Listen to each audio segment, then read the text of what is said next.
write the equation of a sine function that has the given characteristics? Well, I've noticed a salient point here, and that is the sine function that was indicated here. So we are told to write the equation of a sine function that has the given characteristics. Now the first characteristics is that the amplitude of the sine function is 4. The next one is that the period of the sine function is 6 pi, and the third one is that the phase shift is pi all over 6. So how do we do this? Well, I've explained in the last video, should I say I derived, but I explained in the last video that the general form of a sine function, whenever you're considering a phase shift, is given by, I gave it as y equals a sine of, so you have your omega into x minus, so the phase shift is phi all over omega. So this was what we said in the last video, and I explained that quite well. So we said the omega here is derived from the period, the a here is the amplitude, while phi over omega is the phase shift. So from what I'm given, using the first information I'm given, we're told that the amplitude is 4.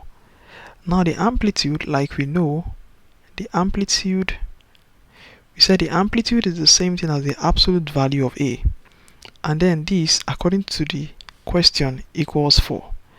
Now if the absolute value of a equals 4, then that implies that a must be plus or minus 4. Now but then the question says just find the equation of a single one. Find a sine function, that is just one sine function. So we do not need to consider other cases, we need to consider just one case. So by convention, we consider the plus. So we're going to take our a to be plus 4. Now the next information I'm giving is the period, that is 2. So the period, which is t, is given by the formula 2 pi all over omega, and that is what we're giving it as 6 pi. 6 pi, just for emphasis. That's what we're given here, that's 6 pi. So how then do I find omega?